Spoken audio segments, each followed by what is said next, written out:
Greetings and salutations. Today we're going to deviate just a little bit from our legal channel, and I've had a bunch of questions lately about the crypto space and cryptocurrency, and I think that it's becoming very um, pertinent for everyone to understand what's going on. And instead of answering everyone individually, I thought I'd just do a video, and I'm gonna give you the overview landscape of uh, what's going on in the financial sector, because there's a lot going on right now, in case you don't know.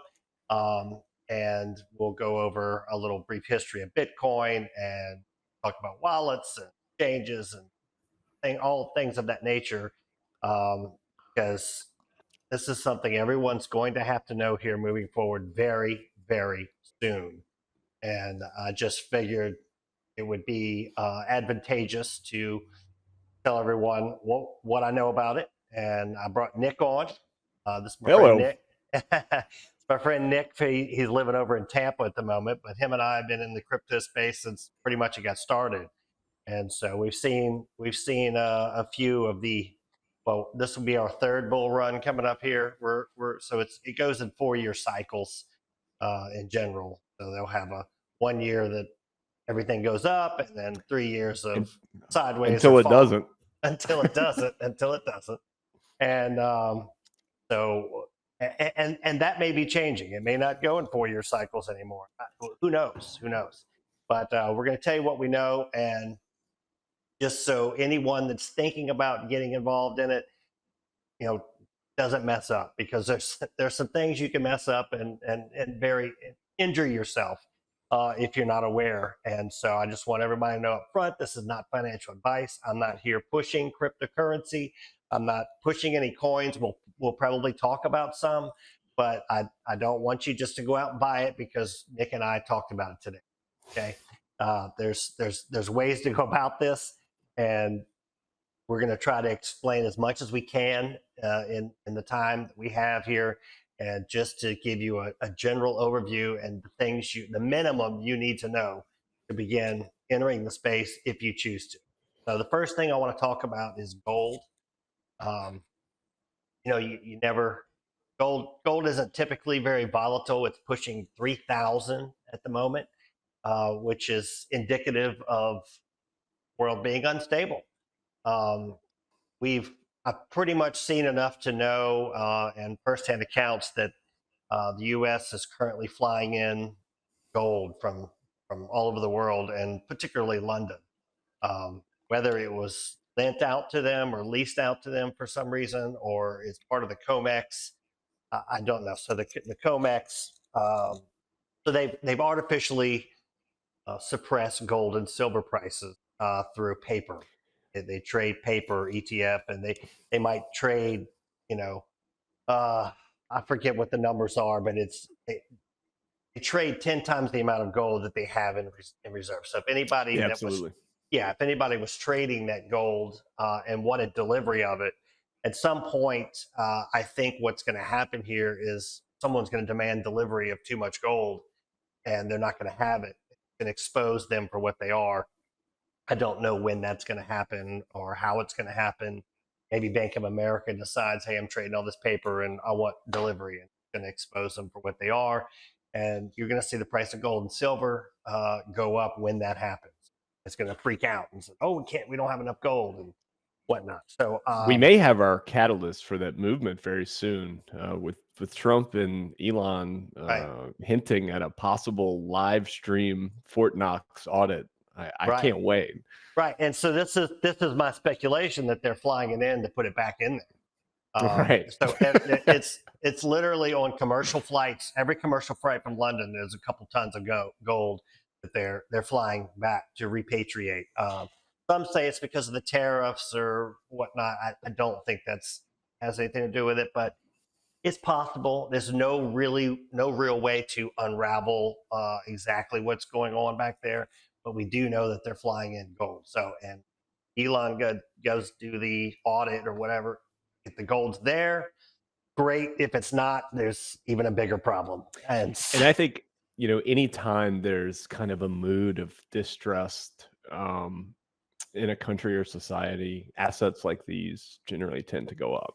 People are diversifying into things that they don't necessarily trust their government or the supply. Right. And so before we even get started or before we get any further, look, the only real money on this planet is gold and silver. You know, there's going to, it's true. It's true. They're going to try to tell you that Bitcoin and all these cryptocurrencies are real money, and they're going to try to make them money, but they're not. They're not.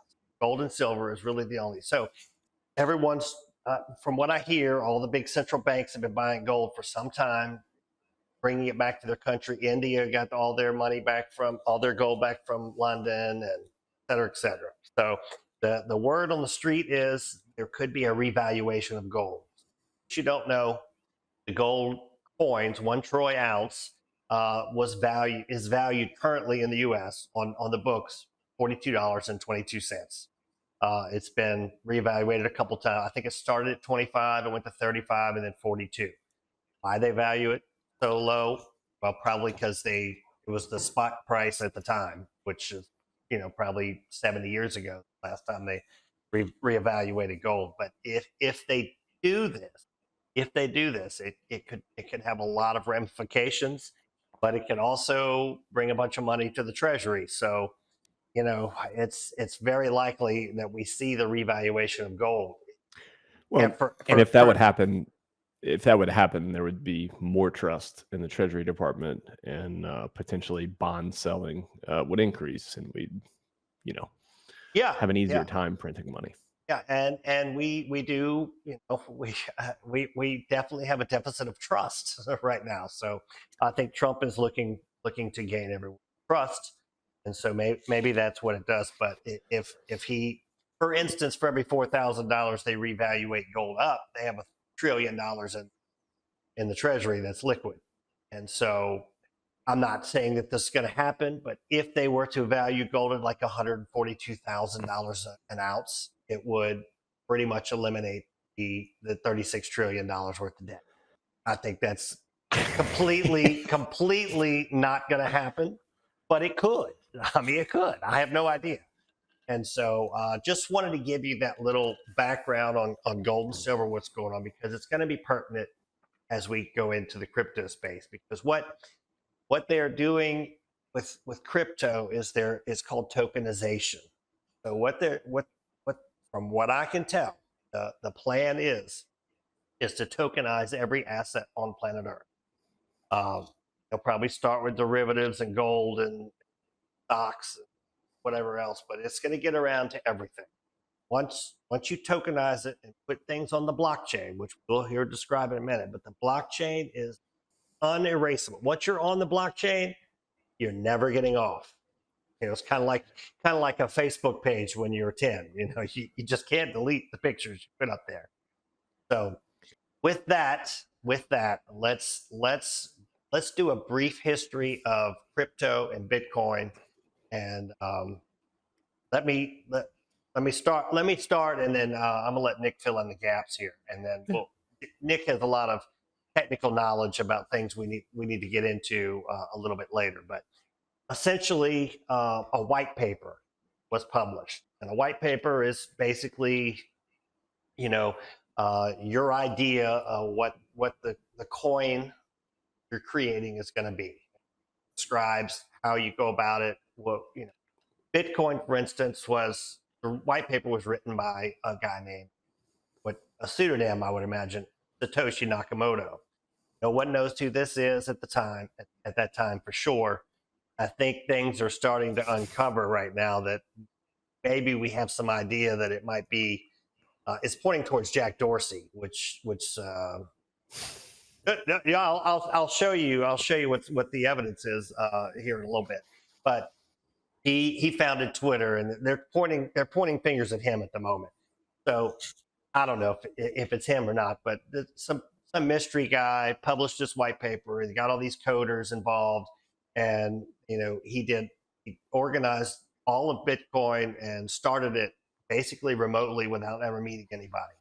And he would just log on to these forums and type what his directives are, and these coders would go do it. And Bitcoin was formed, and there's 21 million coins possible in Bitcoin, never to be created anymore.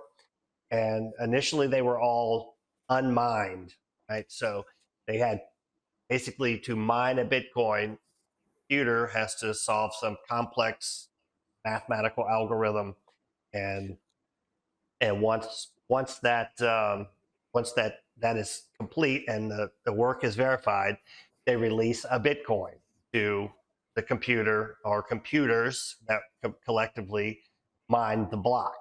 Okay, and so they're still mining Bitcoin.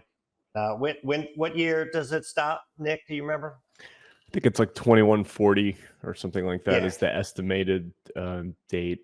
And just to clarify, the chains that still use mining, most of them, it's just a brute force speed run through hashes until you get the right one. So you can hit it on the first 10,000 tries or the millionth try. That's why the computer hardware necessary at this point is so powerful to keep this thing going. Yeah, and each time you mine a Bitcoin, the mathematical problem gets a little bit harder, longer, harder. It actually self-adjusts. Yeah. That's a built-in mechanism of it. Yeah, so you can't you can't hurry up and mine all the Bitcoin. Maybe a quantum computer could theoretically Yeah, get it done faster. So that's people's big fear that quantum computing could come and just completely wreck Bitcoin. To put people's fears to ease, from my understanding of where quantum computers are today, we're not there. yeah, These no, are refrigerated hardware systems that can be programmed to do like one or two functions, granted at a very high level, but I don't think we're in territory to be scared with that stuff yet. well, yesterday, I wasn't going to talk about this early, but yesterday Microsoft announced that they have um, discovered a fourth state of matter, and they did it. Are you familiar with this? And so they have last year they found a molecule that we didn't know existed, which was theorized to exist back in the 20s and 30s, but they never found it. And last year they found this molecule, and it can be placed into these chips that would basically, by order of large magnitudes, increase the quantum computing power that we currently have 8 bits for. And 8 bits in quantum computing are, so quantum computing is very different than laptop that you're watching this. It thinks linearly, right? So how would you describe it versus the Well, quantum quantum computer? computing, I mean, what's going to be amazing about it is its ability to multitask and reach solutions without even really having to do much computation. Uh, you know, so you were speaking about the different states of matter, and that's kind of like the current sentiment of how they're trying to develop the hardware. Just like you have like a transistor and a microchip, right? That's the way it started way back in the day. Actually, it was with vacuum tubes, just like simple on-off states, and then you're storing that data in mass, and the combination of those states kind of gives you the data structure to work with. For quantum computing, when you can have multiple states exist at one time, you're really unlocking computing power. But in order to do this right now, I mean, these machines are in the coldest Infantile. possible temperatures Yeah. necessary just so the thing doesn't blow up while they use it. Right. Um, So but yeah, it will be the processing. future for sure. I just think we're a ways away. Well, yeah, maybe so, maybe not. These things ramp up quickly when you start getting and AI involved in solving problems. And when I say a ways away, I mean that in the sense that the general public and general consumer is a long ways away from being able to access Oh, or use this sure. tech. For sure. Even when they get it to where it's a manageable piece of hardware that you can portably take to another place and use it, um, it's going to be so expensive. I have a hard time seeing how that gets into the general public's hand immediately. Yeah, but we all know that evil villains control the world's resources. So it's not the general public we really need to worry about. It's the people that are developing these things necessarily. But anyway, so quantum computers, they use qubits. They're able to uh, a general computer would either have a one or a zero, and it would process a one or the zero, yes or no. And a qubit can take the one and the zero at the same time. So it can theorize what yes would mean, and it can theorize what no would mean. As you get more and more qubits on this little chip, currently we can only have 8 that we know about. They're saying this molecule is going to enable them to put billions on the chip. And so it's going to, the theory of quantum computers basically is that it reaches into parallel universes where these problems have either been solved or done, and it Right. pulls And back an answer. to put that in context, though, quantum theory is still a very fast uh, moving Fluid, science. very fluid. Right.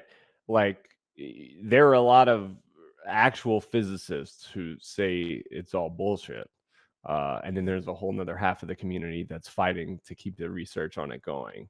Well, the So who very knows? Quantum computing, if we can actually solve and prove some things out with us, that may help us understand our microscopic world, which so far we've been really, we don't, things yeah. don't make sense when we get down to that level, how we've observed them kind of at the macro And, scale. and we don't want to make this too complicated. This is mainly for beginners, but that you need some background to understand Yeah, and what all back to this the is going to be. original point. Yeah. Back to the original point. If this technology goes mainstream, what will that do for Bitcoin mining? It Yeah, I it think could it would have a speed it up. significant impact. And I think that wallets would no longer be secure under the current encryption.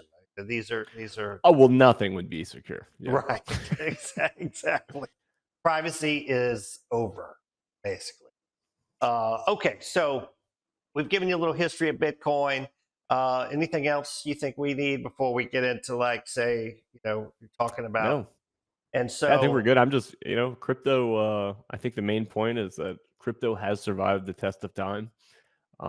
It's not going anywhere. More and more no. people get onboarded to it. In fact, I would say the new generation that's kind of leading it probably wasn't into crypto when you and I were getting started in 16 and 17. These No. kids were probably 6 and 7 years old then. So, Yeah. Yeah, exactly. And so it's a brave new world we're entering for sure. And what's going on in the financial system is it's going to be a reset. Going to be some type of reset happening. Bank is going to go digital. In fact, a lot of them already have. They just can't issue it out to you just yet. They can only do it internally. I know Bank of America is using the Ripple network to settle all their internal transactions. Japan has come on board with Ripple. So I think Japan was the first country way back when to give Ripple a run. I think they got into like 40 banks yeah, initially, after their VC round and they deployed the chain. yeah. Um, So Ripple Labs is a company that was started. It was around when we first got into Bitcoin, but we all knew that it was the banker's coin. We want nothing to do with it, and I think it's pretty evil. It's going to I be mean, on evil. their website, they call themselves a decentralized project, which to me is Well, laughable. exactly. It's not really at all. Bankers are getting behind it in mass, and I just can't see. And we could talk about XRP later. Let's get into meme coins, which is the Oh casino. no. It's the casino of cryptocurrency, meme coins.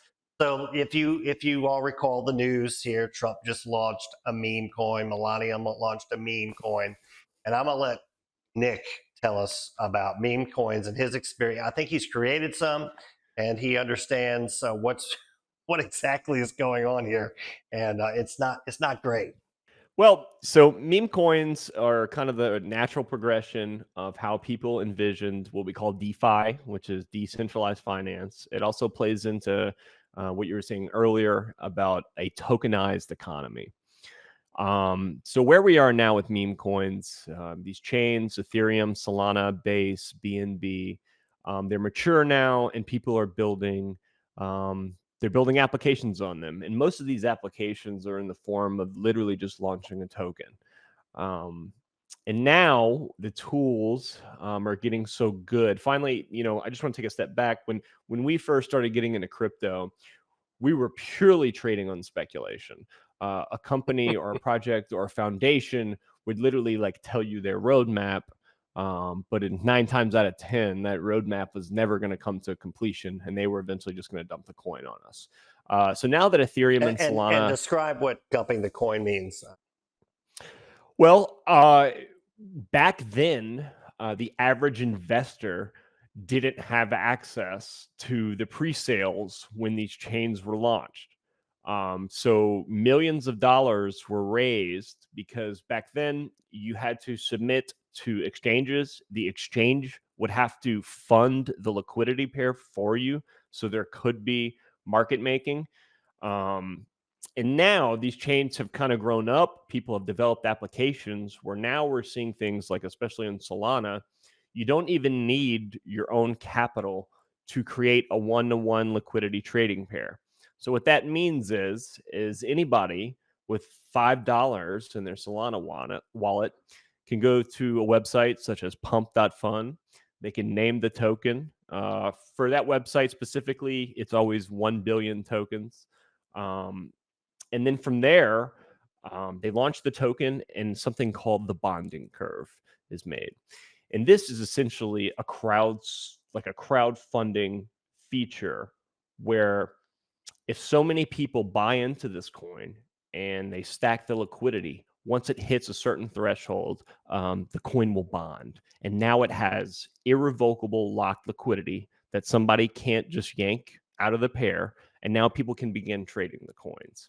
And this was really the vision of crypto, especially when Ethereum hit the marketplace. It would give businesses or individuals, artists, entertainers, whatever, the means to tokenize their business, their content. And it gives a way for the general public to have a way to invest in this person or in this project. And that all sounded really good a long time ago. Think of it when you go to Chuck E. Cheese and you get the little tickets on the machine, and you can only Sure. redeem them at Chuck E. Cheese. Exactly. That's what we're talking about here, except it's digital. Now, some of these meme coins have blown up to the billions in market cap. And at this point, they're traded on central exchanges. So the space has been legitimized. But unfortunately, what happens every cycle in crypto, whatever the new thing is that kind of is the catalyst for the bull run, eventually it becomes the catalyst for the scams, and to extract value out of the space into the hands of a few. And right now, that's truly, especially with Solana, that's what's going on. So I first started trading meme coins on Solana in March. And people were rugging people left and right, meaning they would start a token, but they would be the first one to buy a shitload of them. And then once liquidity stacks in, they sell everything they own, take all the liquidity out, really, and nuke it to the floor. That would happen in March and April, I would say 1 out of 10 times in the first hour that the coin would be trading, right? Even then, it seems like a high percentage. And most of the stuff eventually would die off weeks later. But the stuff that would get run would actually live and have kind of this organic shelf life. Now, today in Solana, just 6 months later, the majority of coins are done and rugged within an hour. And so, it's some of them within minutes. What we should say here is Solana is a blockchain, a project that was created to have these meme coins created on it. Yeah, it's a token system. It's decentralized finance, right? And let's how would you describe blockchain for the layman? Well, people like to say blockchain technology is revolutionary technology. I disagree completely. The tech behind it, it's very simple. What's revolutionary about it is the idea. So I like to refer to it as revolutionary ideology. So blockchain technology, centrally, its main focus is to create public transparency on the ledger. Just like your bank has a ledger or your bookie has a black book, you generally don't get to see those details. But with blockchain, we can all see it, and we all come to a consensus and agree what happens on the chain. And what that does is that gives credibility and trust in what they call a trustless system, because you don't have to trust anyone, you can see it. So that's kind of where we got here. You know, when we had the financial crisis at the end of Bush 2, um, that's when the white paper was written, because distrust was at an all-time high after we essentially just wiped the books clean for those big three banks and let them continue on as they were. And the insurance Um, companies. Absolutely. And the buck gets passed to the American taxpayer. Um, you know, inflation is the hidden tax. And when we continue to do stuff like this, you have to wonder about the value of your money. And there were people in dark corners of the internet that decided to do something about it. So you were speculating earlier on who might be Satoshi Nakamoto. I think it's more um, probable that Satoshi was a project with multiple people involved. And it's how they kind of tested the thing, because you need multiple people doing the mining, which are essentially just running nodes and hosting that blockchain ledger. And obviously, Craig Wright was somebody that was on that team, among others. Now, he, recently has tried to claim that he is Satoshi, but he can't prove that he owns that wallet to a judge. So I don't know. I try not to get too invested on who he or she might be, because I don't really think it matters. I think if he would have wanted to rug us all and ruin blockchain and sell his million tokens, I think he would have done it a long time ago. Yeah, that's probably true. And if you'd have asked me last week who I thought started Bitcoin, I would have said an intelligence agency, something along those lines. I think that's a great probability. You and I Yeah, have always yeah, floated that idea. yeah. It would make sense, especially with the deficit kind of hurtling just to interstellar space. Like, is it ever going to end? Like, why not, if you're the U.S. government, make a $2 trillion hedge bet on something else that ends up dominating, world economic policy? But after I saw on X all the listed coincidences and all the evidence that they posted about Jack, including I don't know if this is the movie star Alyssa Milano or not, but she was friends with Jack Dorsey and wrote 2 books called The Hacktivist, and describes what he was doing, and it matches up really good. The dates on he did important things were his family's birthdays. He had a pseudonym JAK that he would put in the hashtag, in the first hashtag of the Bitcoin address. There's a lot there's a list of like 64 of them. There's like that. That's pretty coincidental. But anyway, moving on, we talked about Solano, and it's built for the meme coins. Meme coins are the casino of the industry. Yeah, if I could just kind of like finish off Solana for Yeah, a second, for yeah, people yeah, who are please. truly interested, like, should I be getting into the space? They're probably seeing stories on the internet where people are turning like 50 or $100 to like 10,000 or more. Maybe, in some cases, I saw a kid turn a couple $100 into like 2 point something million. What I would like to tell those people is, you may have missed your chance when it comes to meme coins, at least this cycle. I would stay away right now. Generally speaking, the top signal is when the scams are at an all-time high. I definitely feel that right now. You've got figures like Dave Portnoy and then other lesser influencers all coming under heavy fire for kind of how they operate in the space. And then with this attitude that, like, oh, you can do it too. Well, no, not really. Like, Dave, you're worth $250 million. Once you make one trade and people start copy trading your stuff, no matter what you buy, it's going to go up, because you're putting in 500 grand. So the next person will come and copy trade you after. It's just a very disgusting market right now. If I would do anything, I would dollar cost average into some of this stuff, but never into meme coins right now. These things do not last. Buying and holding Solana would be the best thing to do. I do think Solana has a very, very bright future.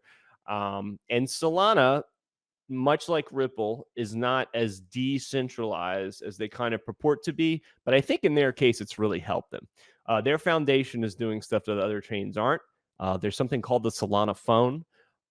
If you have $500 to burn, I would buy that phone simply by holding that phone. You don't even have to hook up a plan to it. You'll get free token drops onto your Solana phone, and that can be your entry into meme coins. So if you just own And the phone, Solana's trading at like a 184 right now. I think today we were at 175 last time I checked. I know we got down to close to 150 the previous couple days. And it was that's okay. I mean, this this thing ran from $2 to 280 in yeah, 2.5 years or something like that. So pretty crazy. Pretty crazy. it is. It's been a wild ride. And this is because it is a new market, and it is, you're still pretty much on the ground floor with the exception of Bitcoin at this stage. But again, it can be very risky. And we're going to get into the wallets and the addresses and all that shortly, that how you're your own banker and you have to be very careful. But in the meantime, Solano, and then let's talk a little bit about Ethereum and why it's different. Ethereum was really the first chain that introduced the idea of decentralized finance. Basically, so I don't know if actually, since we were talking about the Bitcoin core team, this is a little known fact. Vitalik Buterin, I believe is his last name, the guy who started Ethereum, the Ethereum Foundation, he was a core developer for Bitcoin. And he envisioned being able to do more with it. Bitcoin, up until about 2 years ago, is pretty much just a vanilla blockchain where you could transact. And that was about it. The only reason it was so expensive and it has all the staying power is that was just first to market. And it really benefited from that. So Ethereum comes along. Vitalik leaves the Bitcoin core team. He creates Ethereum, and he has this idea, much like what we've been talking about in the past 10 minutes. He has this idea of building what he called the Ethereum virtual computer. And this would allow users to create their own tokens on his chain. So whatever token you created, let's say we created the Gary token, the ticker would be Gary/Ethereum. It would trade on the Ethereum platform. And Gary, you as the creator, would have all the tools and control. Granted, back then you kind of had to be a computer programmer to be able to use that stuff.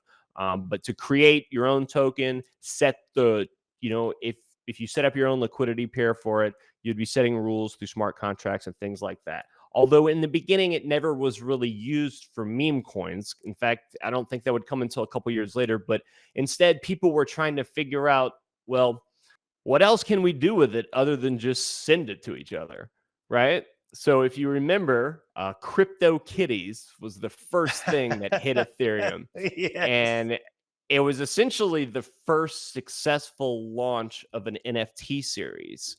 So NFT stands for non-fungible token, yeah. Right? And in most cases in today's space, NFTs are simply artwork or something that is considered to be unique, and they're traded as collectibles and things like that. Although the use cases for the future are much wider. So envision an NFT that if you hold the token in your wallet, it allows you to unlock your door or sign into a website or start your car. The traditional things that can get you access into those things, so your house, your bank account, your car, these things can be replicated and spoofed, and then you can have, your car stolen or whatever. The purpose of the NFT is to maybe combat this, to give you something that truly cannot be replicated and truly only belongs to you. Now, do I think it's going to be as common as using it to start your car? No, but I do think there are use cases where truly, whether it's sensitive information or the deed to your house or things like that, that will be tokenized via NFTs. And what was weren't some of these crypto kitties going for like $250,000 or something? I don't remember what the all-time highs got for that specific project. What I remember most about that project is that it was the first thing to break Ethereum. It accounted for so much traffic. It broke it. It made it unusable, and it also so Ethereum uses this mechanism called gas fees to transact, and it made gas fees unusable. You would pay more in gas just to mint the crypto kitty than you actually did for the kitty itself. So that's when Ethereum realized they had their first big hurdle on, how are we going to deal with that? They were trying to create a more competitive transaction fee than Bitcoin. And at this time, just to let everybody know, both chains were progressed using mining. So using computer hardware to validate transactions and generate the next block. Now, Ethereum, after CryptoKitties and other projects came along, Bored Ape Yacht Club, for a long time it was the most heavily used chain.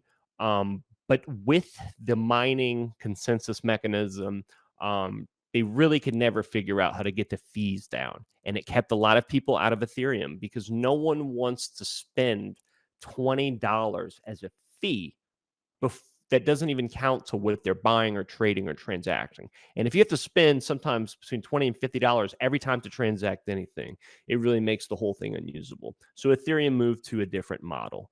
So instead of proof of work, which is what mining is, it moved to the proof of stake concept. And now this is widely used by a lot of chains.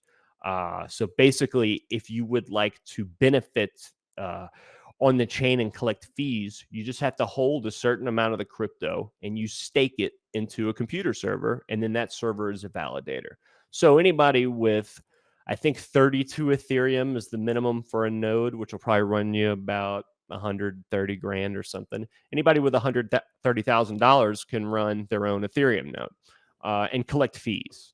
Yeah, so There might be this like a lower threshold, but yeah, this is why the quote unquote gas fees were expensive. So you had all these people running these expensive computers that all they hold copies of the ledger, which is why it's decentralized. And you can go look at me different included. copies of right. Yeah, you can go look at these different copies of the ledger that 100,000 people have across the world, and that's how it's not it can't be changed. And so And it unlike can be. That is a misnomer. well, right, Bitcoin, any right. of these chains can be forked. In order to do that, though, you would have to get all the validators to agree and vote, which is near impossible. Well, yeah, well, okay, forking might be a little too much for this conversation, but yeah. So you had to pay all these miners that had all this stuff. They had to give them incentive to keep the ledger, and that's why everybody had to pay to transact on it. And so Bitcoin has a little bit of high fees too. And in fact, Bitcoin, one of the drawbacks is that it can take sometimes an hour or more to process a transaction. And Bitcoin Sometimes. is really maturing in this space, in this part of the space right now. A lot of development teams are working to make Bitcoin faster and more efficient.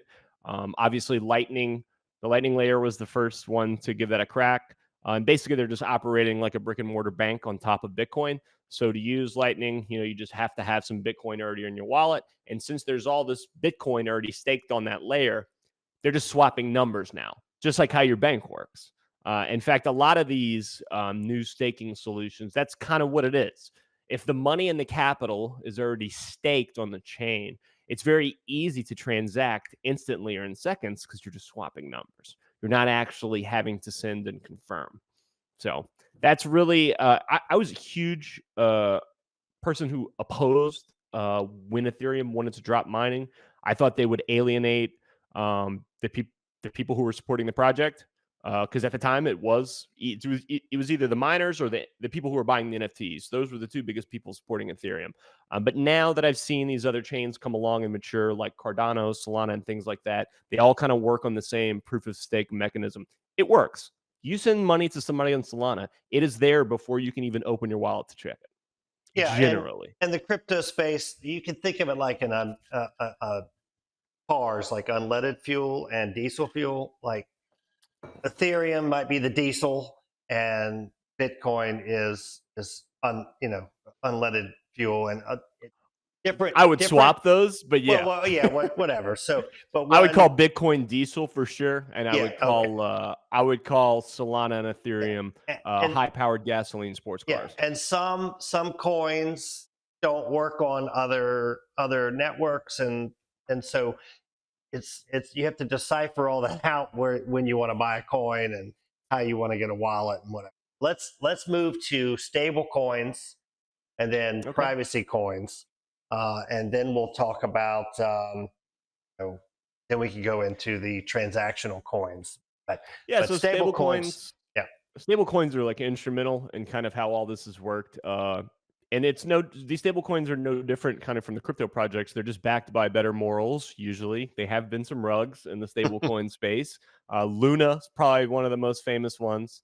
Tether, Um, Right. Now Tether has unpaired, but now Tether's fine again. So basically, the point of the stable coin is to create a 1-1 peg with whatever currency is in the country.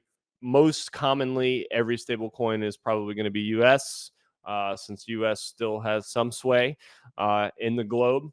And this really aids people who are dealing with huge volumes of money. It gives them an easy way to park funds into an asset that's not volatile but still on chain. So, in fact, right now, stable coins are probably the unsung hero of this bull run. There's a lot of stuff happening with either large crypto exchanges or even banks now that are settling at the end of night in stable coins right? because it's cheaper to do so. Yeah, So, and what you need to know about being on chain up until recently, sometimes it was difficult to get dollar currency onto the chain, and correct. that's where exchanges came in and all that, and then well we'll get into exchanges in a minute. I mean, We'll honestly, the advent of stablecoins and their popularity yeah, is actually giving forex traders better plays than they can get in traditional forex markets sometimes. right, Um, so these coins play a huge role for the average user. If you're wondering what would be a use case for you using it, I'll give you one right now. So let's say you have a wallet and you're not, Bitcoin's run up and you think it's time to pump the brakes and take some money out. If you don't want to have to go through the whole process of, deramping back into fiat and that stuff, you can simply swap your Bitcoin for either USDC, USDT, or one of the other stable coin pegs to the dollar. Um, which is a one it's to not one with the without risk, but generally those sorry to interrupt. mhm. Generally, those chains do a good job of incentivizing users because they'll give you better APR interest if you stake those stable coins than your bank's giving you in a lot of times. So, Yeah, exactly. So stable coins, if you, for instance, if you're out trading the dips and of some coin, whatever, a meme coin or whatnot, and you just want to pause for a second, you would transfer all those assets into a stable coin, and then it's pegged with the dollar. And so if the dollar goes up, then it'll go up. If the dollar goes down, it'll go down. But it's much more stable than sitting in and hoping that someone doesn't, some bad news shows up and you lost 50% of your digital assets because some yeah, idiot it, read some bad news up or something. even if a crypto nuclear event happened where like Solana, Ethereum, and all these things fail, and people just realize maybe it'll never be a place for good actors. Stable coins will be around. The technology just makes sense. I Yeah. mean, the clearinghouse method in the banking system, it's just atrocious.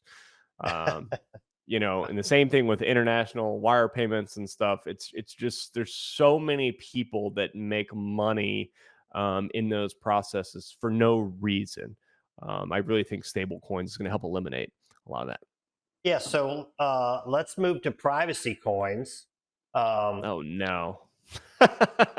well, just an I overview. am a little rusty. I am We a little don't rusty, but I'll let you steer this one. well we don't need to get too far into it, but basically, I mean, originally Bitcoin was sold as, oh, it'll be anonymous and this, It's that, and the very other, and not anonymous. it's very not anonymous. That's right. Now, maybe day one, or the first few years, it was Well, anonymous because I think anonymous is probably like anonymity is probably the wrong way to describe the transparency of Bitcoin. Um, the metadata of like transactions and stuff, it's just wallet to wallet. So for instance, if somebody even on Solana creates a Solana wallet and they scam people, sure, you can go and trace it back to that wallet, but there's no IP address logged or anything. So the transparency does end at some point. However, if you're purchasing this stuff through Coinbase, who's licensed and regulated, it is absolutely not anonymous. It's very visible to everyone. yeah, it's So, called KYC, know your customer. yeah. Okay, so privacy coins just a real brief. I don't know that anyone is really going to need to use these or not. So is First, Monero still the big one? I would think Monero, Zencash, maybe. Oh I'm yeah, I'm trying to. Zencash. Wow, Try, these are ancient tickers. Yeah, let me do a quick Google search. Let's see if there's a hot privacy my coin. my internet's not my browser's not. I was trying to pull up a list of them for you, but anyway, in Monero theory, still is the biggest one. yeah, Uh, in theory, you can remain, have your assets somewhat hidden in one of these privacy coins, and you can transact if you use a VPN and you run it through Tor and you run it It's a lot of through. hassle, and It what is. people It fail to is. realize is there's still an entry and an exit point on these things, Right, which is and what you have to the VPN. washing it out even from out of the privacy coins is a task unto itself. Right. But I So will say this: the IRS and the regulating bodies that are supposed to be like really sticking it to people on crypto, they haven't yet. You yeah. only see really huge cases where guys made massive fortunes where the IRS will go after them. From what I've observed in my own personal dealings and talking to friends about how much they report or whatever, IRS just pretty much believes you. So Well, at it's least for it's now. well, the IRS. It's a voluntary. Taxes are voluntary anyway, Yeah. and all these people know this. Um, who we're talking to here, and it looks like the IRS is under the gun at the moment to be abolished, but that's neither here nor there. So privacy coins, I don't think they're worth your time, but there is some way to hide some details if you want to. I would Uh, imagine that only people still trafficking in things like Monero are truly people existing on the dark web Probably that so. are Probably moving money for things that could land you in prison for a very long time. probably so. So, Probably so. yeah. And so that brings us to the transactional coins. And XRP is built to be a transactional coin. What are some others that you that well, XLM is stellar.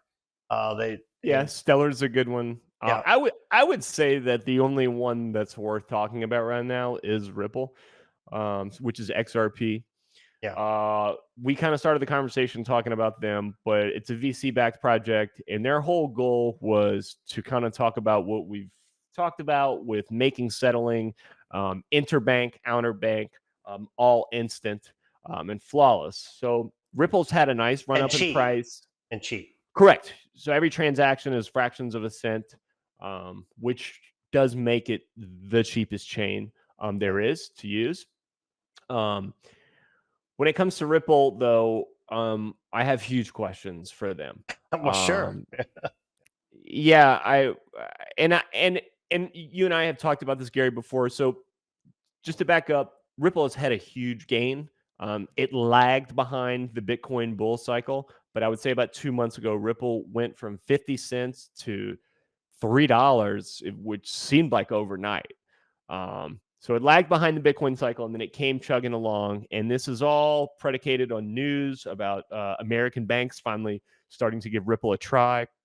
As you mentioned, Bank of America is settling internal transfers via the Ripple chain. I think that's awesome. But when it Every, comes to Ripple, I, I they don't. I know that they do not have altruistic intentions with No, this chain, right? no, It's no. domination. Yeah, And I and they don't think are. they're going to win. I don't think they're going to be the end all be all transactional coin for banks, because I'll tell you why. It really just doesn't make sense. Like, why would Jamie Dimon and JP Morgan Chase, at least in my opinion, use this system that's, by the way, already proven to have outages? Just a month ago, the ledgers separated, where different validators had different versions of the ledger. People couldn't transact for hours. Now, if you go to Ripple's website, it says they have a decade of continuous flawless service. That is a lie. They have had outages just like every other chain. So I would tell people, if they want to buy a coin like Ripple, I do still think it's cheap at 250. I just think if you're going to buy into it right now, you may find yourself holding it for maybe a lot longer than you intended to. If you have no problem holding, then sure, start dollar cost averaging into Ripple. I don't think it ends up replacing anything, though, because the market cap alone would reach astronomical heights for it to truly Well, compete for Bitcoin for retail stuff. I still think Ripple will stay in its niche department, which is banks. well, okay. There's a little to unpack there. Ripple is a little bit different than the other ones for several reasons. One, um, the SEC filed suit against it. I think this was all by design to keep the price low until the banks were ready to come on board. Um, so SEC filed and said you're selling it as a security and you didn't register with the SEC, et cetera, et cetera. And finally, the judge has said that it's actually a commodity. It's not a security. But then the SEC was appealing, but then Trump took over, and now they're going to pretty much get rid of that Yeah, lawsuit. the new SEC is very crypto friendly. Yes, yes, and yes, Gensler was the antichrist of crypto, right, and right. now we've got a Right. much more pro attitude in that department. And because it's a commodity, which you could liken to oil or gold or whatever else you want, that the market cap I don't think is quite as crucial for this coin as it is for Bitcoin or the others. Because so basically, market cap, you take the total amount of money in it, you divide it by the number of coins, and you get your price of your coin.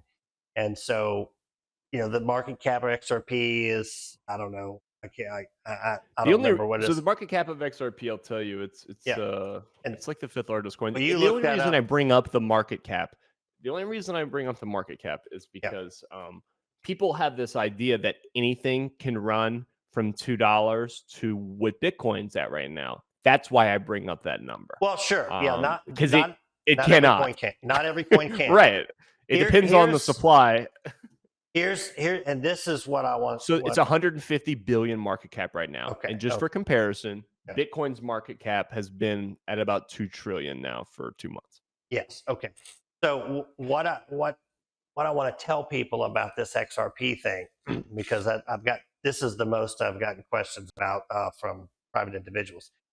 They have a very, very impressive list of partners. They've been working quietly in the background at a 50 cents coin that everyone has just kind of ignored for a long, long, long time. And it was created probably back in what, 2013 ish or something. 16. It's pretty old anyway, and so it's been quietly working in the background. You got the CEO meeting with Trump at Mar-a-Lago. You got the European banks today said that we're not going to use Bitcoin. We will be using Ripple and we're going to have a digital transactional currency here very soon. And they're right. They're right to say that Yeah, Bitcoin cannot serve that function. that's It's right. not built That's to right. operate like that. Right. Yeah. So, and then they're talking about tokenizing all the derivatives on the Ripple chain. They're talking about tokenizing all the bonds and treasuries on the Ripple chain. Uh, there is a lot of of action and movement in the I, Ripple news right now. one And and one thing I would point out about Ripple's news though yeah, is you really have to confirm some of their announcements, oh because yeah, they're really good about using language such as partner. When sometimes all partner means is that a company sent you a few computers to help you out as a sponsor, right? It's true. well, I'm just being honest. So that's when good people like, advice yeah, in this space to verify everything because yeah, because look, back in the Wild West in 2015, 16, somebody could tweet something and next thing you know, the coin's up $7 and still happening right now. yeah, I well, mean, Dave sure. Portnoy. Dave Portnoy is the new Elon. So Elon It's did not this in quite, the space yeah, a couple years ago with Doge, where he would yes, just tweet Doge, and then it would go up 50% in an hour. Portnoy is doing that with meme coins now. I hate it. yeah, I yeah. hate Oh, when no, people tweet like this these are because it terrible sways practices. liquidity for the wrong reasons. Yeah, and if they can manipulate the stock market at 100 trillion market cap, damn well sure they can manipulate every bit of the crypto market. But so it appears to me that the entire world banking system is going to be using Ripple in some form or another, and I would that's disagree. that's why would you disagree? I mean, I don't see. Um, because not everyone is just going to drink the Kool-Aid. Like I was saying, these companies have plenty of money they can invest into their own solutions. The reason Ripple was able to survive being so cheap for so long is because they were VC backed and had insiders that instantly made a shitload of money. So of course they're like, we don't care what the price is. We can work forever because we're already millionaires. So Well, I'm I not telling it's you these. awesome that I love that Ripple is getting into some of these things, but I don't like the fact that their goal is to do it all, and I don't think people will go along with that. But that's I, just my opinion. I certainly hope not, to be honest. But what everybody here needs to know is there's the Bitcoin maxis and there's the XRP army, and these people have very different opinions about the crypto space, and so you're going to see fights break out, word fights, I guess, but about, oh no, it has to be Bitcoin, and no, it's has, and they do separate things anyway, but what I'm telling you is if they do tokenize all the derivatives and put it on the Ripple chain, that's a quadrillion market cap. Yeah, and I don't think they will. So No, we'll agree to disagree there. right. But I think they will continue to grow and get more people to sign on with them. you got Trump tweeting it out. You got Trump meeting with him and parading him around, possibly putting him on some kind of committee. Look, I don't like the big banks either. I just can't ignore the amount of parade and pomp and circumstance that is going on with Ripple right now about all of the banks in Japan are about to jump on. You got Ripple Russia, Ripple China, whatever. And It's these it's things will be by a magnitude of 100 when we eventually go yeah, cashless as and a society, right and which when is something I'm dreading. well, of course, yeah, we are headed to a cashless society very soon. Um, there's the March 10th, I think, was the IS 222 mandate for the banks. So this is a protocol that the government is mandating that all banks use to talk to one another, and it's kind of like when the airwaves went from broadcast to digital. It's kind of like that. And so March 10th was the deadline. They've delayed it till July 4th, 14th, I believe. So I wouldn't expect all of that to really happen until July 14th. The regulations are put in place, which the SEC is currently working on, and the lawsuit be dropped on the Ripple thing. So there's a lot of dates here that or could be important dates. And the reason I'm telling you about this is that there's so much hype, and who bets against the big banks? First of all, like, they're going to be successful in what they do, and it's coming. And so if Ripple were to, I mean, there are estimates, crazy estimates about what what the coin could go to. I don't think it's going to be $60,000 a coin, but there is some logic to the fact that it would be 20 or 30 because I think, if they're well, made for not big, 1,000, but I do think Ripple can run to the 100 or 200 mark. yeah, well, I think it'll definitely do that. But uh, but the But it'll reason be a while. but Ripple was created for banks to use. They weren't created for us to own. Like that Right, wasn't really that So really even wasn't what it's about. And so if you were going to be settling hundreds of billions of dollars, you don't want to have to send all of the XRP every time you send $100 billion or whatever. That so it would make sense for the coins to be worth a great value, or maybe even the bank set the price at a certain whatever. But so I think that the retail people like us that have hold XRP coins are probably going to be shaken out somehow or bought out. I don't think they're going to allow them to hold them forever, but I do think there is a way to make a little bit of I mean, money they can't right stop now. that. They Because can't. They you can't if get you into own big. Ripple, if you own Ripple in a wallet, they can't take it from you. So Yeah, well, right, in a wallet. Yeah, and we'll get to the wallets and exchange here next. But another catalyst though that is necessary, if yeah, specifically what you were talking about, putting like bonds and things into a tokenized system on Ripple, the developers have to show up to Ripple and actually build the products, right? These would be products that would manage these things. So this is why Ethereum and Solana have had such, and even Binance's BNB chain have had such meteoric rises, is because the tech side, the software developers right, showed up and built the right, ecosystem. Sure, the code was always there for you to use, but until the tools exist for the average retailer to, get in and do some creative things on these chains, it was just left up to computer engineers. So Ripple is going to have a revolution where people are like, okay, I'm going to go dedicate my time and work on that chain. right. And they say they have 130,000 developers or some crazy number like that. I don't know if it's true or not. I haven't been to the Ripple office. I'm just simply pointing it out because it is very cheap and there's a lot of talk about it right now. And it may be a white paper you would like to read and learn about and maybe potentially invest. I don't, just saying. Ripple gets Because more publicity than any of these coins. you can't go buy 50 Bitcoin now and sit on it and wait for it to go up. You can't do that. Like it's $100,000. Why not? Why not? Well, I mean, are you going to loan me the money? I'm ready. I'll sign. Where do I So sign? a point on that.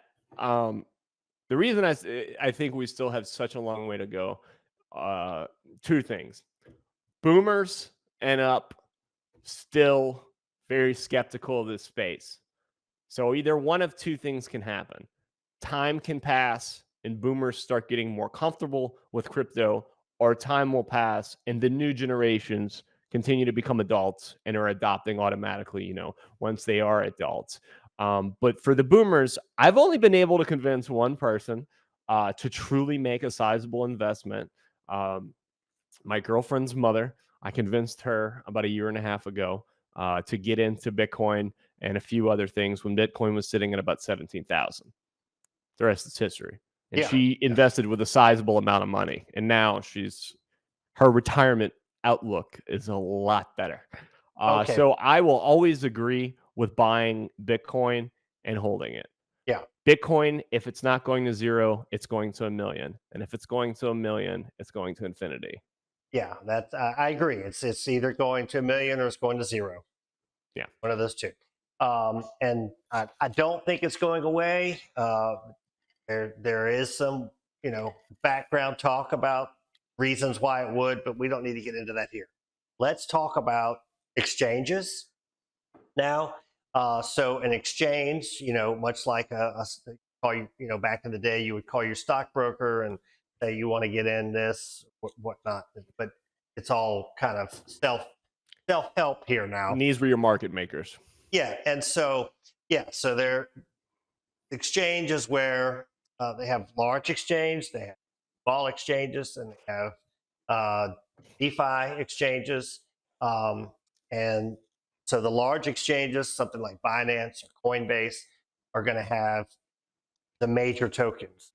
These little small meme coins, and people are creating Well, left or right. They don't just to get. They correct, don't. They just to don't get. correct there, Yeah. Go these ahead. exchanges actually specialize more in the chains themselves.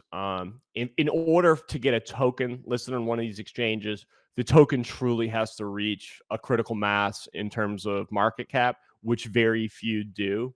But what these major exchanges allow the average individual to do is it's the first ramp in from fiat to crypto. Now, Coinbase and Binance obviously are the two behemoths in the space. Binance is based in China. Coinbase is based here in the US. But outside of trading those chains, so Bitcoin, Ethereum, just doing the day trading, back to dollars, back to that. Outside of that, or using it as an on ramp, a lot of the trading now is happening on what we call decentralized exchanges, right? And this is where these meme coin spaces operate. They operate in something called DEXs, which are decentralized exchanges that no one can really shut down because the liquidity pairs are all contracts on the chain. Unless So they go out the of business SEC and could steal all come your in and money. they can't even end it. Unless they crash and they steal all your money, which has happened to me. Well, you'd With have Ray to. Blocks. Well, Ray Blocks, man, people listen. I got a buddy. At the same time you and I were trading, he first bought Ray Blocks, which I forget the original ticker of that, but he first bought it $2. It shot up to $40. He all in FOMO'd at 40, thinking it would never stop. And of course, that's when crypto crap crashed the shit. Yeah. It crashed so hard it went to nothing. Yeah, And he that's had right. to pay taxes on a stupid amount of money that he didn't even have. He didn't have. So Yeah. Yeah. always And dollar cost average in would be my advice to anyone who's dipping their toe in cryptocurrency. Meaning, if you set aside $1,000 that you would like to invest in the space, invest $100 today and then check the price in a few days. Maybe you'll get a better entry point at a cheaper price, right?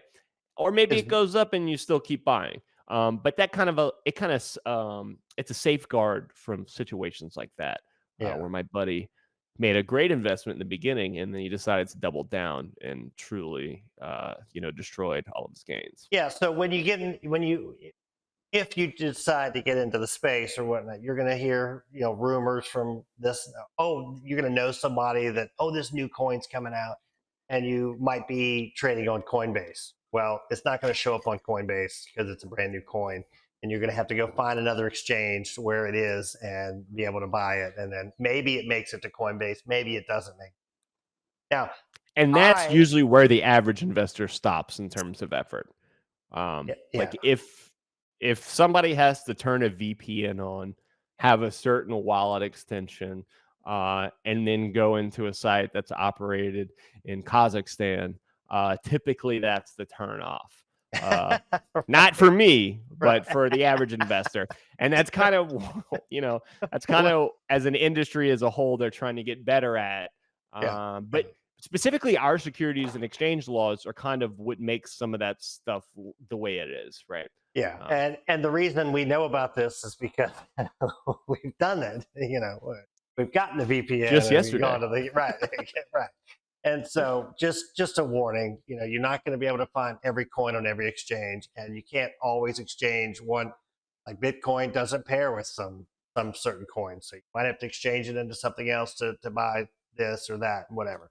Bitcoin typically is pegged against most of the major ones, but after Bitcoin, usually the chains are paired just against USD. Now, I would say that when we started trading, you signed up for Binance with username and password. They didn't ask no KYC. They no didn't KYC. ask for a thing. And Coinbase comes around and they want your stool sample and verify your identity and all that. So I stayed away from Coinbase. I don't. They don't have my information. I don't. A lot of my friends in the space who are big people, they're pretty anti Coinbase as well. Yeah. For me, I'm not operating at those capital levels, so I don't. Yeah. Well, that's true. And Coinbase, I'm sure makes it easy to get into the space and whatnot. But It's the best for an American consumer who's trying to get into crypto. It's literally the first thing I tell them to do. Download Coinbase, verify yourself, you know, yeah, upload your identity, and that's how you can get started. yeah. Now we used Binance the whole time, but when I went to take it out of the Binance system, I had to have a video of myself and all And that is around because and Binance had to start playing ball with laws. So when we first signed up, we were all using the same Binance.com domain to trade. It was based in China. Come 2019, 2020, basically the US told Binance, if you want to operate on our soil, you have to follow our laws. So Binance created a sister site called Binance.us, and they kind of gave a grace period of people to move their funds out of the Chinese exchange into the more regulated American one. Although there were a lot of problems with this because the American one didn't initially offer all the coins that were on the Chinese one. So in a lot of these instances, what traders did, myself included, is we would just store these coins in our own wallet that was not housed in an exchange. And that's a very important distinction that people should know that are new to the space. If you have your crypto in Coinbase or Binance, you do not own it.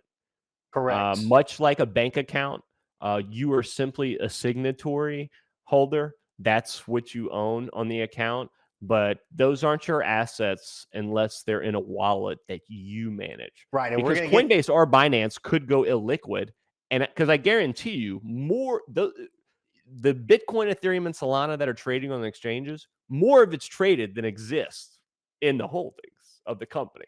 Now, right. people call this fraud. No, that's just how modern banking works. And so a great example is FTX and Sam Bankman-Fried. He got sentenced to however many years in prison. Um, Obviously, a very irresponsible individual, but I will say this about him: he was kind of set up. He was Um, shocked. Yeah, he was. he Yeah, he made a mistake. He tried to sell his company to Binance, and they decided to look under the hood. And then the owner of Binance sent out a few cryptic tweets that didn't necessarily say they were insolvent, but it made people think that possibly they were. And then the run started. This could happen to any bank. It could happen to Chase tomorrow. If everybody showed up at the same time to get all their money, we all know that money's not there, yeah. and the Just, system's not built to work like that. So, just like the silver and the gold we talked about earlier, and sure, and whatnot. And yeah. we're going to get to wallets next, but let's mention a couple other exchanges that I've heard good things about. Uphold. Um, I've never uh, used it. I haven't used it either. In fact, I don't use exchanges anymore. I'll tell you how I'm doing this here in a minute. But Uphold, Caleb and Brown, and there was one other exchange I heard that might that was friendly and a lot of people liked. But if I think of it, I'll let you. But moving on to wallets. Okay, so Okay. there are different types of wallets. There's when you open an account at Coinbase or the exchange, you're gonna have a wallet. There's a So the different definition, just like what a wallet is, any chain in the source code, the wallet is the function of custody for wherever the coin or the tokens of that coin would reside. right. And so when you open, and it's a different wallet for each coin.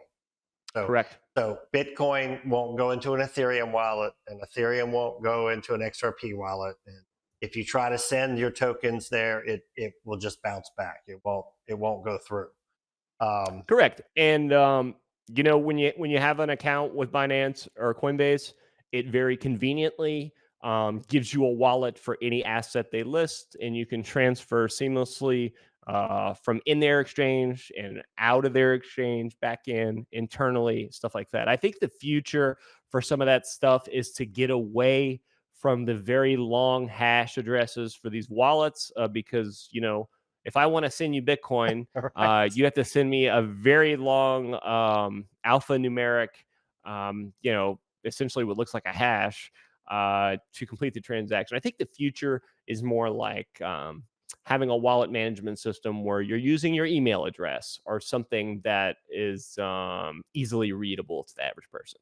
Yeah, because wallet addresses are really long and complex for security reasons, and Well, it's also for the reuse factor. I mean, because wallets are created like every second in all these chains, so it's necessary.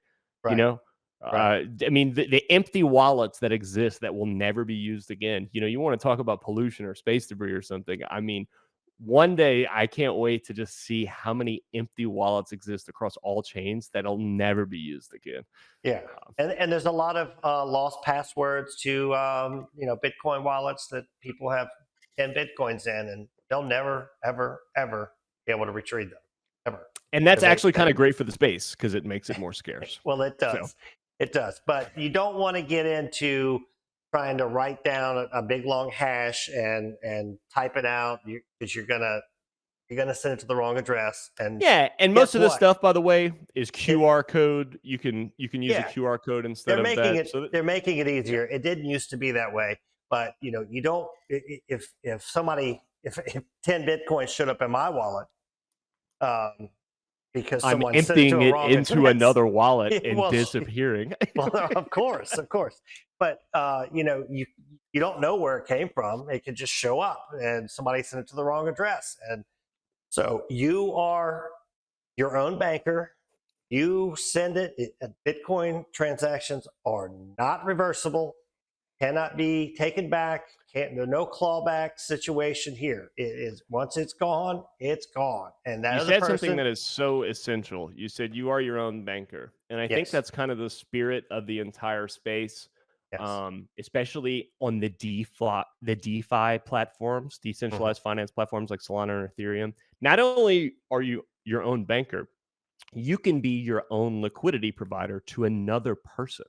Um, so if you have enough capital on these chains, you can trustlessly loan your money to people you do not know. That's guaranteed. You're guaranteed to get it back. So they're probably leverage trading and things like that with it. And then you can earn interest on things like that. That part of being your own banker, to me, is so much more compelling than just me being the custodian. Because any of us can take money, cash, and put it in the mattress. But the ability to leverage my capital to other people without having to meet them or it be regulated, that's the spirit of what's going on, especially in this current bull cycle.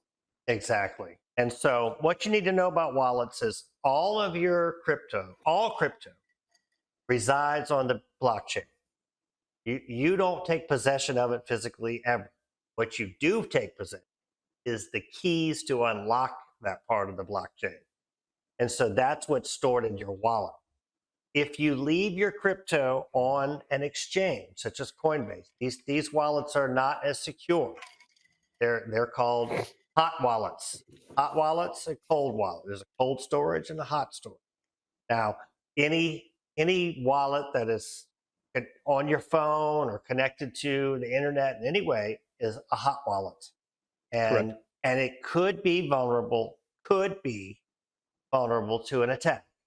Now, Correct. the people that have a bunch of money, there's all kinds of different cold storage wallets now, but Trezor was the original one, Trezor, Trezor, And and now it's and Ledger Nano and things like yeah, this. yeah, there's And all these are kinds. essentially USB sticks that house your private keys. Now, another thing that people are doing who are working with massive amounts of capital is they're not storing it in that either.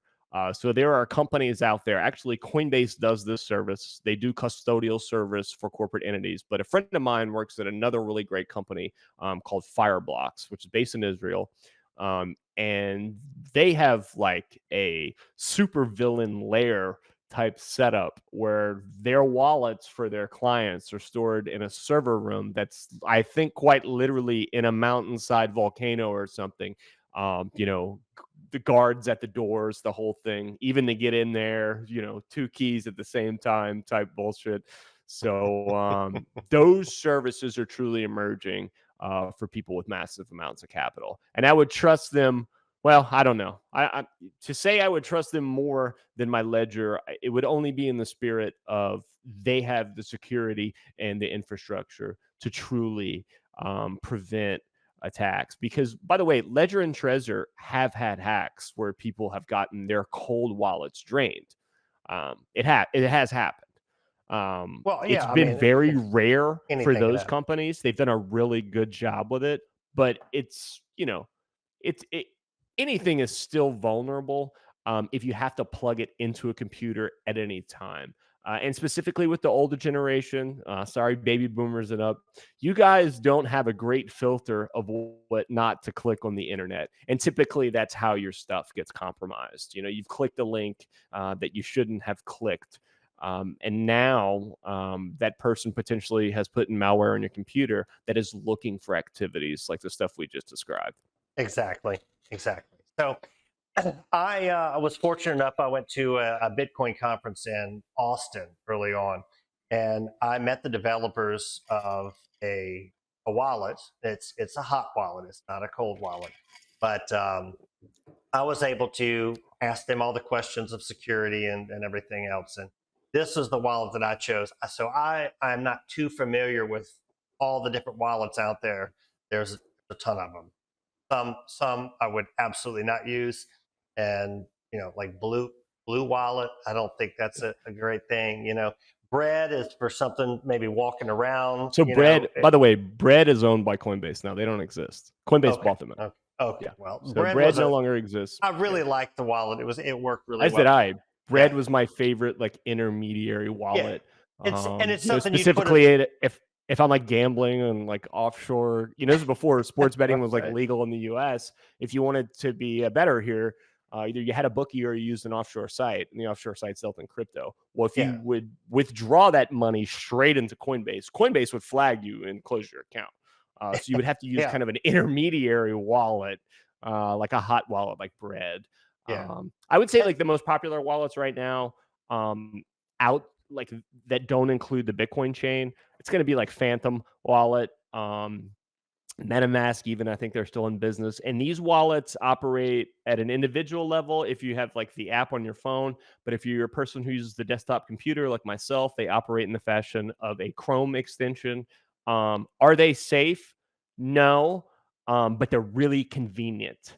So Right. if I'm using a Phantom wallet while I'm doing some trading during the day, that Phantom wallet allows me to do a few things. If I go to a decentralized exchange, it acts as my sign in. That's how I sign in. I sign a message on my wallet. It gets me into the exchange. Now I can freely pull funds to and out from the exchange. It's that wallet instantly.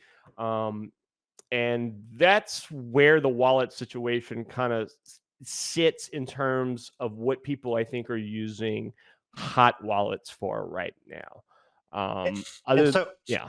so I'll tell you what I use, and I think you ought to check it out if you haven't, Stassi. But it's I use the Edge wallet, I've heard of the and Edge wallet. Yes. so I met these developers, great guys, and I asked them all kinds of questions. They actually don't know what's on their servers. It's encrypted to them as well. They don't have my name. They just know they don't even know the username and password I use, but that's all the information that I had to do to start And set that's this pretty wallet. standard, by the way. In Yeah, the hot wallet community, yeah. rarely am I forced to give an email or anything. The only thing that happens is I hit create new wallet. It gives me my recovery phrase, the unique words in the order if I would ever have to recover it, and that's Hmm. it. Yeah. You're in. There's no name attached. It's just on the chain. So Yeah. So what the feature of this Edge wallet allows me to do is I can buy and sell crypto, and I can exchange crypto through my wallet. And it actually searches the best exchange for what I'm exchanging at the time and finds the best price and the best transaction fee and brings it back and says, is this what you want to do? Is this right? And then you continue, and that's then great. you never have to worry about addresses and just Might create. present some great arbitrage opportunities as well. Yeah, and it's great. So if I can matter of seconds you know, exchange my Bitcoin for Solano Yeah, and just that quick, swapping and don't have to worry is about pretty wallet common in a lot of these addresses. wallets now. Yeah, don't have to worry about wallet addresses and that kind of thing. So I use And the that Edge and, wallet. and that So was the big goal yeah, in the first super cycle, like in 2017. Everyone was trying to figure out, how do we get the chains to talk to each other, or how do we create a layer that allows that communication. And a lot of these wallets now, specifically the one you're talking about, when I mentioned with Phantom, they're kind of leveraging that spirit now, and you can swap anything for anything, and it's becoming a lot more seamless. Um, so I still think if you truly want to swap something and save the most money, if you're truly a penny pincher, putting your crypto into an exchange, whether it's decentralized or a centralized one like Coinbase, spot trading, you're going to pay the least amount of fees because you're putting the exact price that you want to get back. Anytime you do some type of market making swap, just be advised that you may be eating a little more fees than you need to. right, right. And so on the Edge wallet, you can select up what exchanges you don't want to use or ones you do want to use, and it'll search through all 39 or 40 of them it has, and come back with the best option and tell you what it is and That's great. Do they quickly make a around. desktop like version where it's like an Yes, app yeah, or yep, yep, okay? yep. You can do that too. So I have it on my phone, and it gives you a, you can even get it down to a 4-digit passcode. But as you start doing things, you'll say, do you know your full password? Because we can't let you do that without that. So, but it's easy to get in and out and check things, on your phone, and then so I think that covers wallets. What's next? What am I missing?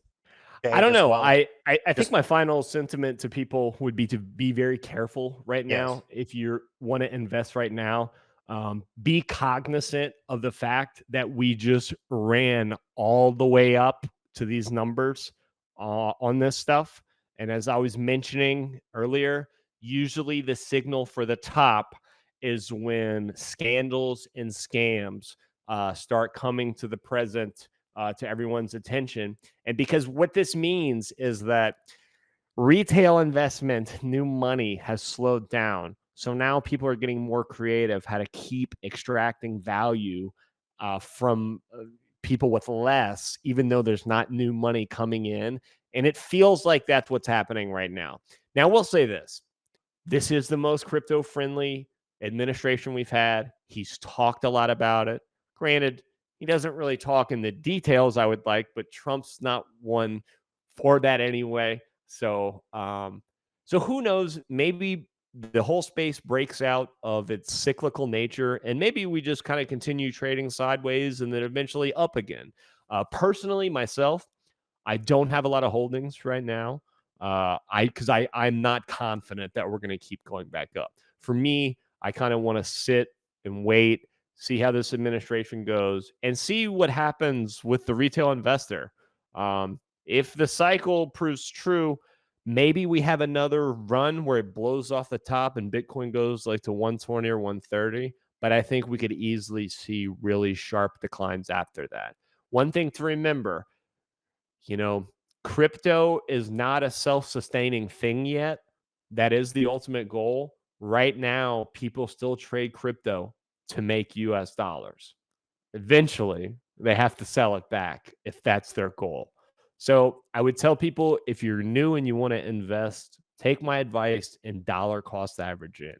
Figure out how much cash you want to invest in this space, and then create a time frame where you incrementally do that.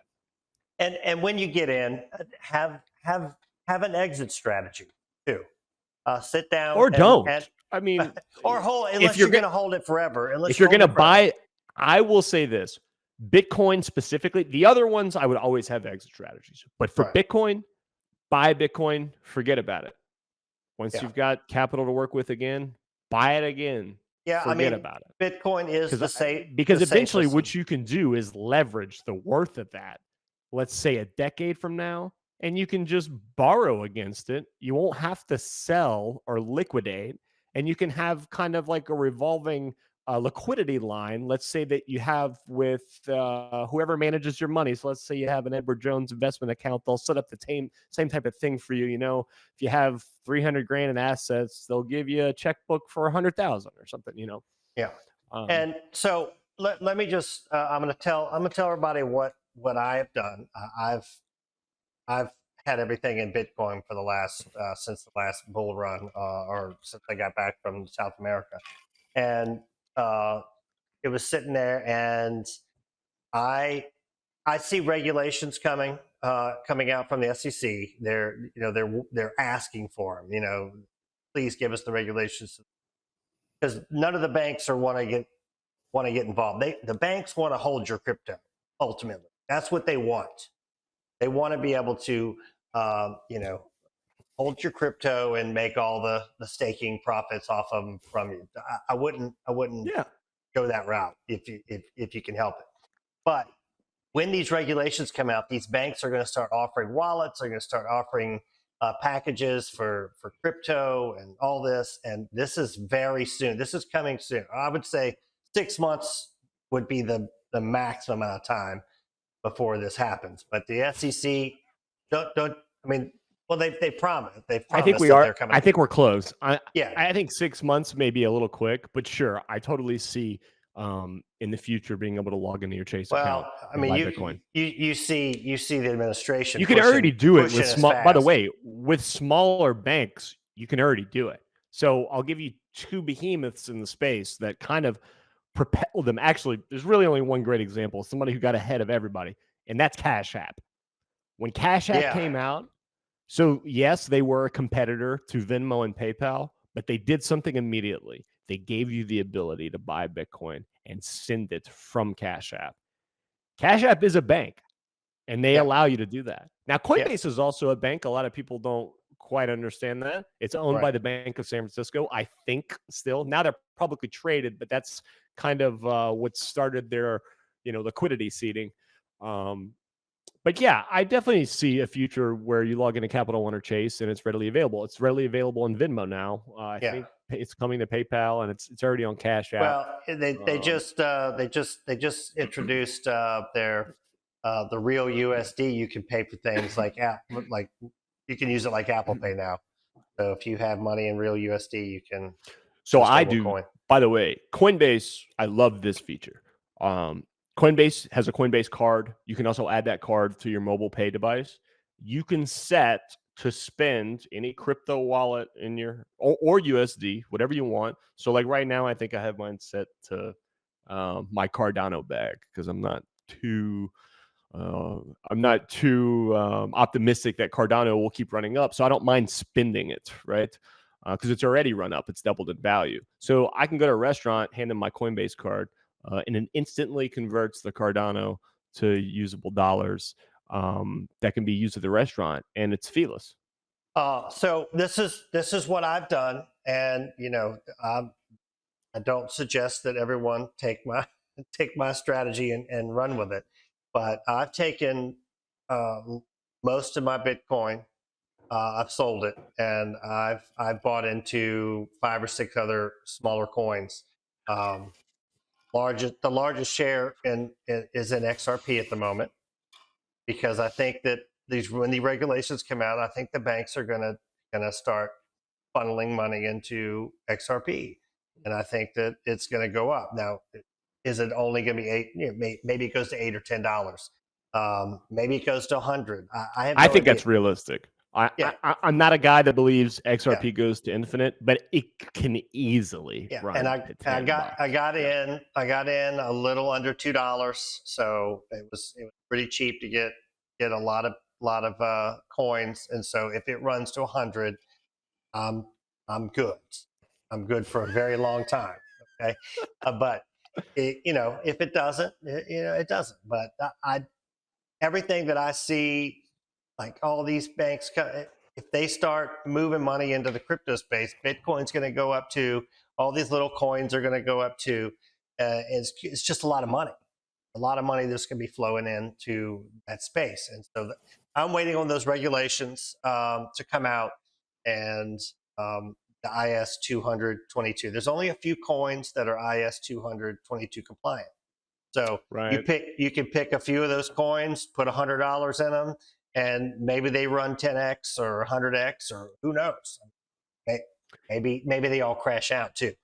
So you have to be careful and only spend what you're willing to lose. But that's what so I'm XRP, Cardano, uh, Stellar, which is XLM.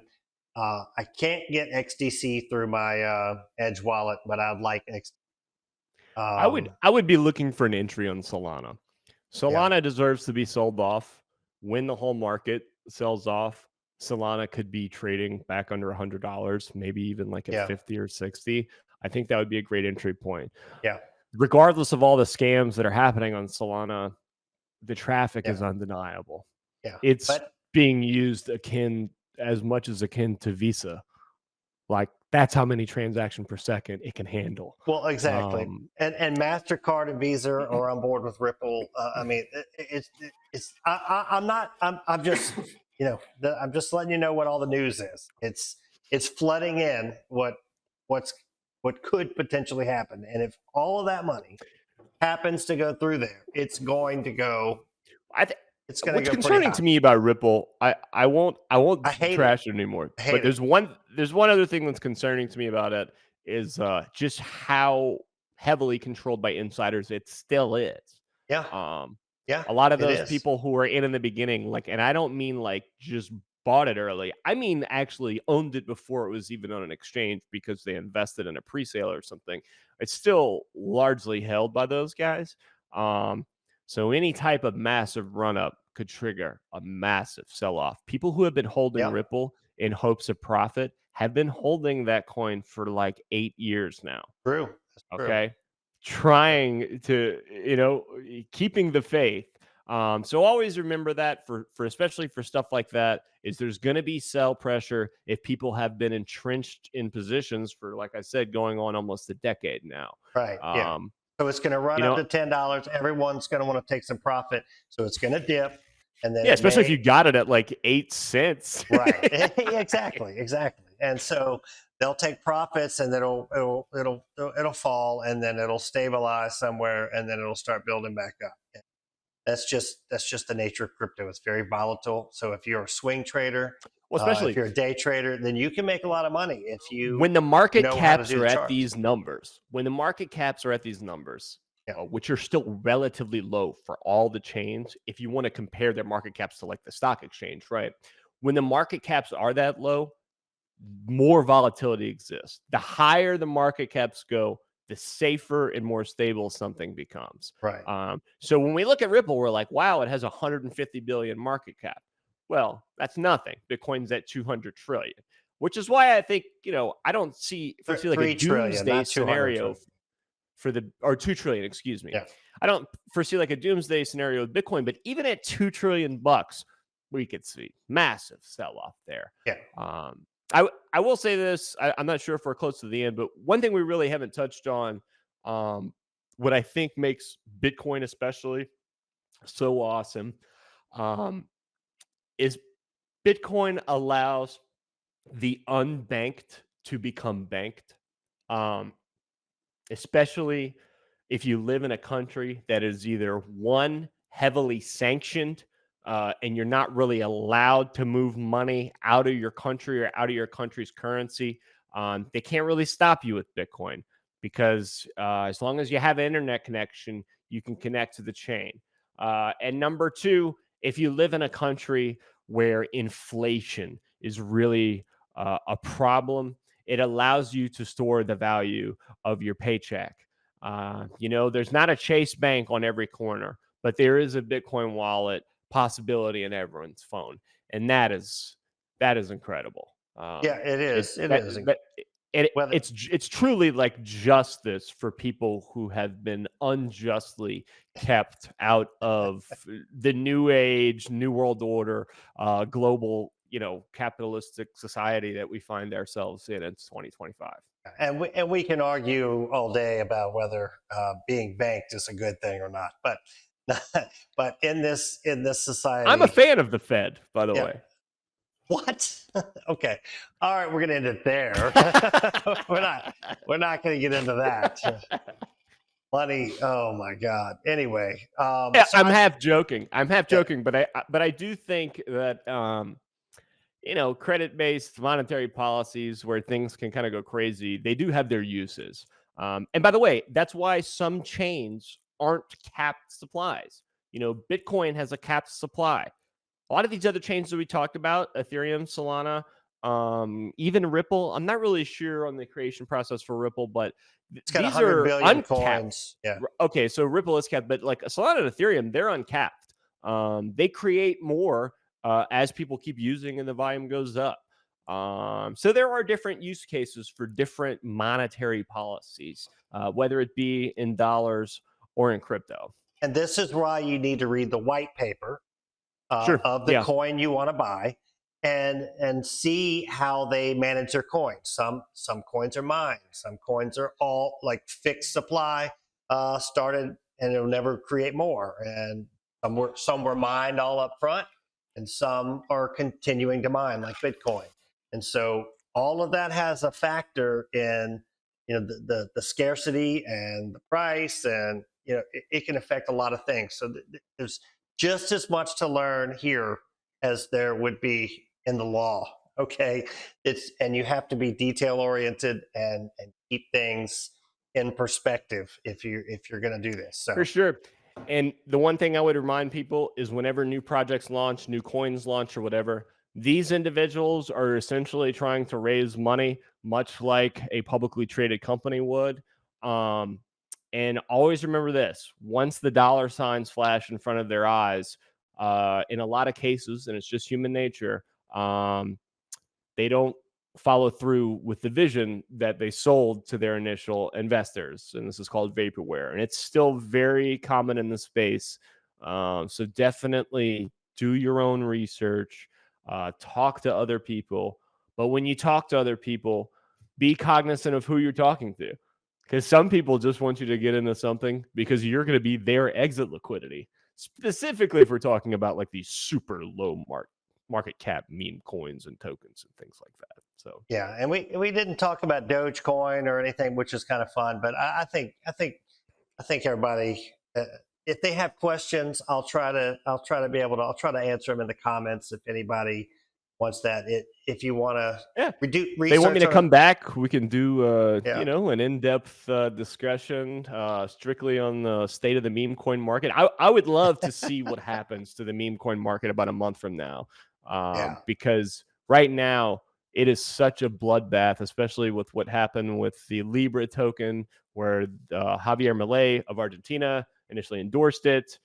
Then it gets rug pulled for $110 million. And he's like, oh, it was scammers running it. Well, come to find out, he knew the people who started it. So I, there's I would. there's there's more to that story that I think it will come out, but I don't think he had bad intentions, by the yeah, way. I think I a don't lot of think so. these older people who like want to do this stuff, they don't understand the meta of how the game works right now. And right now, the people Yeah. with the fastest code and the fastest computers are beating everybody else to market, and then they're dumping on their heads when other people get to Yeah, market. probably Um, some hotshot young 20-year-old that already made $1 million in crypto approached Malay and said, "Hey, Well, you're famous. his name's Hayden Davis, by the way. If Yeah, anyone would be interested in seeing a really interesting take on that story, the kid who launched Libra, his name's Hayden Davis. He lives here in the States. His dad, I think, owns a hedge fund or something. Um, he gave an interview on CoffeeZilla's YouTube that I would recommend anyone watch, I'm because going to if you watch that right want now." to know Yeah, how the meme coin market is working right now, that guy gave the blueprint for exactly how it's working. And it's so funny because these motherfuckers, excuse my language, they are believing their own bullshit right now. I mean, this guy justifies rugging the coin at the top so he could save the coin later by re-injecting the capital in. Well, now he hasn't done either. He's just holding a bag of $110 million. Now he doesn't want to get his family kidnapped or anything, but these guys are sniping and manipulating everyone, and then they're justifying it as like, oh, well, that's what the project is. What do you mean? The project's just extracting capital? Shouldn't the token have a utility? or something? Shouldn't it do something? Shouldn't it give me something? You know, CoffeeZilla makes a really good example in that video where he's like, for instance, Coca-Cola, publicly traded company, right? I think they are. They sell you a product though, right? You get a Coke. Yeah, This stuff, right. you just hold it and hope that you sell at the top before everyone else starts selling. It's So a it's slot really machine. dangerous right It's a now. slot machine. But Yeah.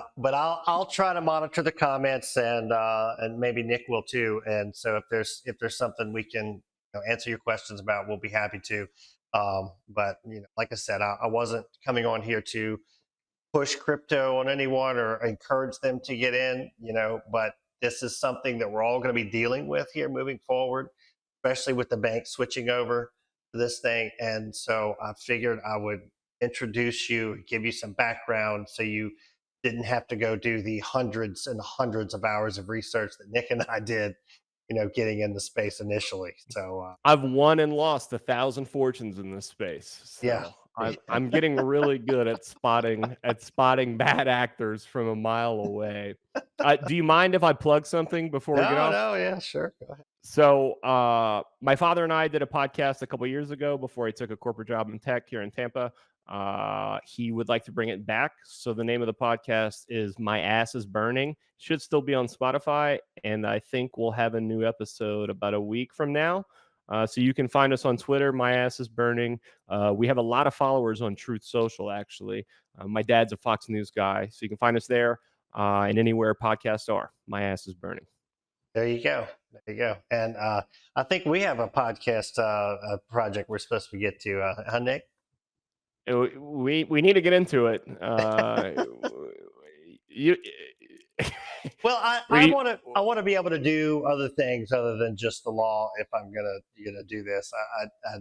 That's it's just too much, too much niche in the law thing on here. But this audience needs to know about this, so we did this podcast. Yeah, I Gary, I would would love like to to do a get in. podcast with you. Yeah. We All had right. some good ideas, and now that I'll be back in the space with my dad, Yeah. I think I'll probably try to put in some work in the space. So yeah, sure, let's do it.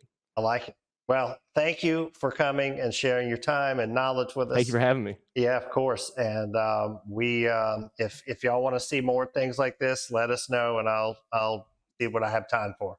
But just thought I would leave you with a little bit of what I know, and maybe you all knew all this already, and maybe you didn't, but hopefully it helps somebody. So Be until careful. Do your own research. read the white papers. All right, signing off.